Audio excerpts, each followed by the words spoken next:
મહાન સ્વામીનું એક અંગ આપણને અત્યારે પણ દેખાય છે.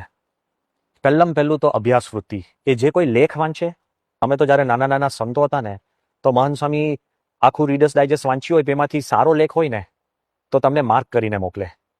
કોટ્સ તો એ જુદા કરીને મોકલતા જ, બિટ્સ એન્ડ પીસીસ ને બધું.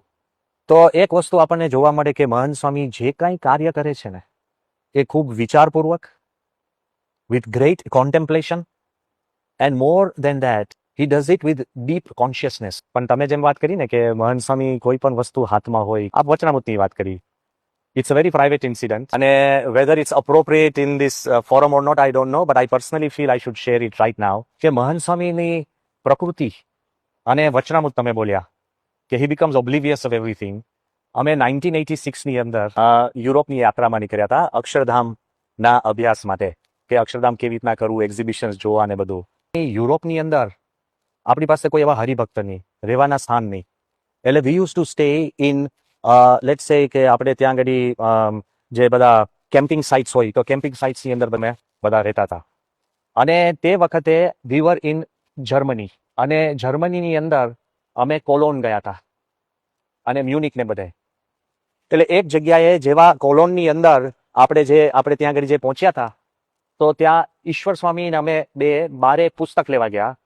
કેમ્પિંગ સાઇટની અંદર કેમ્પર હોય ને જે આપણું મોટર વેન, તો મોટર વેનની અંદર મહાન સ્વામી, શ્રીજી સ્વરૂપ સ્વામીને બધા હતા, અને હું ને ઈશ્વર સ્વામી બાજુની સ્ટ્રીટમાં કંઈક વસ્તુ લેવા ગયા. અમે જેવા એક પુસ્તક લઈને પાછા આવતા હતા ને, તો આખા મોટર વેનની ચારે બાજુ પોલીસ કાર્સ. એટલે ઈશ્વર સ્વામીને અમે બે વી વર શોક કે આ police cars, police people with guns ને બધા કરે છે કે વોટ્સ રીલી હેપનિંગ.